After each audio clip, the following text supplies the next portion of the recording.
It's been wonderful to see all these people who have known me since possibly the Narnia films, or maybe even before that, to have this kind of 20 years plus of support of people who are kind of willing to go with me wherever I stray. You know, they've gone with me through playing psychopathic murderers in Marvel shows, you know, all the way through to, you know, playing musicians in things and all these different genres, horror things that I've done, and they've kind of stomached it all and kind of just gone with me wherever I've turned. And now I'm doing this music thing, which is so much more about me and about sharing something of my authentic self rather than, you know, hiding behind a character or, you know, delivering someone else's script. You know, I did like have the that kind of first thing. person come up to me in the street who had no idea that I was an actor and just said, "Oh, I love your new Nevermind song," and I was like, you know, he said something about being a sort of new musician, and it kind of filled me with this like childlike feeling of like I'm starting out at something. But I think, I mean, one of the surprising things has been just not really connected with the music thematically, but just the fact that I'm doing this new thing in my 40s is something that people, I think, have really found that they can take some kind of comfort in, that it's never sort of too late to try something new. And I think as I've been doing the shows, I found myself talking about that more and more, about just getting out and doing the thing that makes you happy, because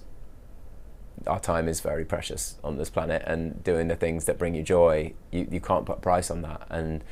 I think that people sort of seeing me trying something new rather than kind of getting the ick and thinking, you know,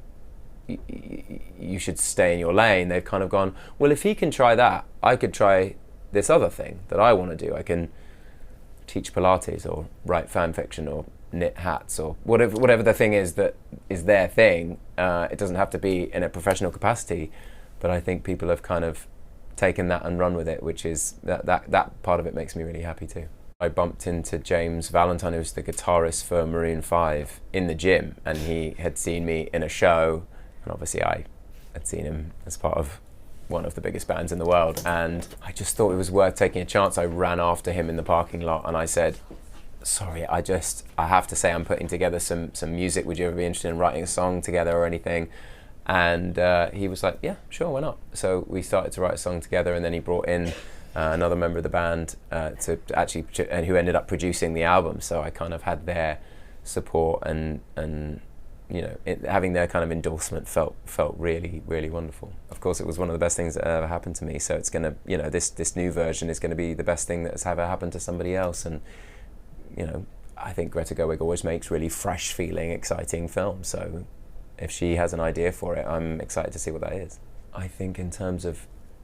the stuff that I loved musically growing up, you know, my dad always had great records playing, the big sort of bands of the 60s, 70s, you know, the Beatles, the Stones, the Eagles, Queen. He always played that sort of more like rock and roll side of things, which obviously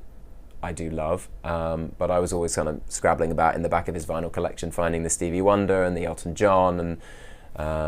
you know, the Donny Hathaway, the really kind of soulful stuff was the stuff that I leaned towards. The Ella Fitzgerald, like everything that was kind of had that sort of soulful feel to it, Ray Charles and all of that. And I don't necessarily think my music ended up sounding anything like that, but that's the stuff that I love. I sometimes,